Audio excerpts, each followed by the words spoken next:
This video is brought to you by Exter. Use the code DOCINEMA to get up to 35% off on your order. I kind of embody the character of Patrick Bateman from American Psycho. Kanye West loves movies and the medium of cinema in general. Of course, he's the musical artist that he became famous for, but in my opinion, Kanye's visual art doesn't get talked about enough. I have never seen anybody make a video about his visual journey, such as the meaning of movie references on his albums, his favorite movies and directors, and of course, his music videos and short films. I wanted to find out how movies have shaped Kanye's vision, and also his career. So now I present to you guys a deconstructed video of Kanye's love for cinema, the video we never knew we needed up until now.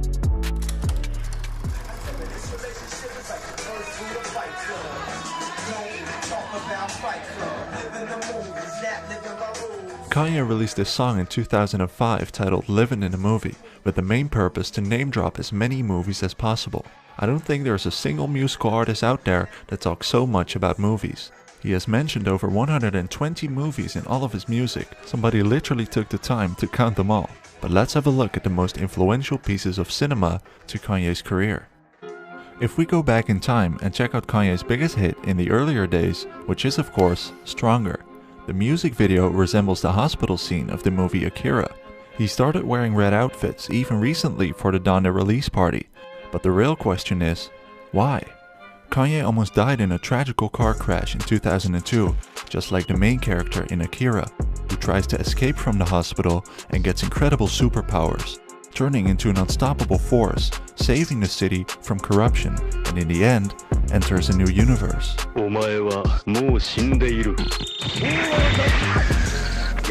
no, like the Black Album was like the Black movie. Soundtracks are like scores to scenes that's going on in a movie or something. Kanye later met with the creator of Akira and even gave him a pair of Yeezys. On this same album, Kanye stayed with the Japanese vibe for a bit. Kanye West, that's Dozo Euroskew. Wake up, Mr. West! Wake up, Mr. West! The album cover and the music video for Good Morning were created by Takashi Murakami, a very influential Japanese artist who's also the creator behind these colorful Louis Vuitton designs. The video pays homage to the movie Back to the Future, metaphorically using music as a vehicle to go back in time. Kanye doesn't know what obstacles life will throw at him, but after graduating, he is headed towards his bright future. But unfortunately, not every morning is a good morning for Mr. West. Hey, good morning, Kanye. Shut the fuck up. The music video for Love Lockdown on the album 808s and Heartbreak is an homage to the style and clean aesthetic of Patrick Bateman's apartment in American Psycho. And then on this album, I kind of embody the character of Patrick Bateman from American Psycho, which I really related to when I saw the movie. And at the end of the movie, he didn't really actually kill anyone. You know, you just kind of feel like that sometimes. Especially the obsession with materialism. Don't touch the watch. And the lack of feeling of the main character seemed to attract Kanye. But for the promotion of his album Yeezus, he took it a step further. Here, have a look.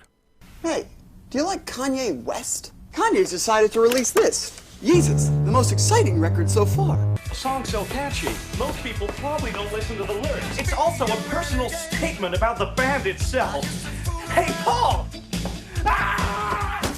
So now that we have encountered the beautiful but dark and twisted fantasy of Kanye West, it's time for the most mind-blowing and important movie to Kanye's career.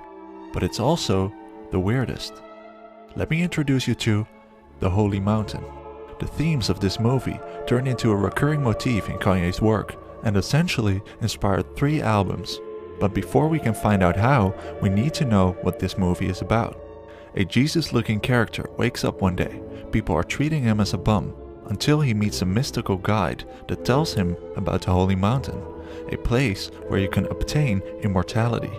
They set off on this weird journey to find this sacred place, but when they finally arrive at their destination, all their fantasies may not be what they seemed like. And now this is the story of My Beautiful Dark Twisted Fantasy. Because on this album, Kanye explores the darker side of celebrity, fame, and love. When Kanye reached all of his goals, he realized that there were no people at the top who have all the answers. At its core, the album is the awakening from the fantasy we all had about being a celebrity, the awakening to what is true. If we have not obtained immortality, at least we have obtained reality. The set design for the tour of Kanye's Yeezus album was a huge mountain literally splitting open. The song On Sight even features the lyrics, "Everybody wants to live on top of the mountain."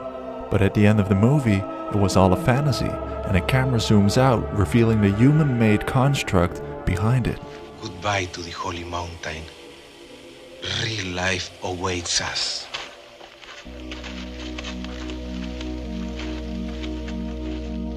Reality is upon us, and the colors are dripping off. Those are the last lines of the album titled Yay. The colorful fantasy you had is fading, and you come back to reality. Kanye embraces the concepts of family and religion a lot. That's probably the reason why he loves the movie There Will Be Blood so much. A story about the loss of one man's soul as he rises to riches. There are times when I look at people and I see nothing worth liking. I want to earn enough money I can get away from everyone. But Kanye uses music to connect with the people, and he's been working hard to send out a very important message to the world. Let me show you why. With his new album Donda and the billion-dollar company named after his mother, Kanye is really trying to push the boundaries. Because on the Yeezus album, the song New Slaves talked about the idea of modern-day slavery. And on the song Blood on the Leaves, he rages against the media, award shows, the music industry, and the power structures that made him desperate to be liked. He simply wants to be free. That's why he loves the movie 12 Years a Slave so much. I survive! I will not fall into despair! I will offer up my talents to Master Ford. I will keep myself hardy till freedom is opportune. Kanye has worked with the director Steve McQueen. The indomitable Mr. Steve McQueen. And I myself also had the opportunity to work on his new film recently. And what I found out is that just like Kanye, he uses his art to embrace freedom. Kanye wants to be the leader of the free world because he feels enslaved by the corporations that try to limit him from his true potential and power. We can have our best perspective on t-shirts, but if it's anything else, your Truman Show boat is hitting the wall. The idea of being captured in a system where you do not have full control mirrors Kanye's main quest, his journey to find true freedom, the freedom of expression. Music has been like a Trojan horse for me to really create art again. Like, what do you think I spend the most time on when I'm creating a tour? The visuals. That's what I spend the most time on. I am more of a visual artist and more of a product person. I am a producer. Kanye is a world builder, the creator of his own world. He wanted to escape the Matrix, leave the show like Truman, and be the glitch in Wreck-It Ralph. Have y'all ever seen Wreck-It Ralph? You telling me they don't look at me like the motherfucking glitch? We went from Kanye living in a movie to Kanye escaping the movie and making his own. Kanye radiates this main character energy, and he gives it to his fans through his music, because you are also the creator of your own world. And that's why Kanye loves cinema, the medium of freedom. Everybody want to know what I would do if I didn't win. I guess we'll never know.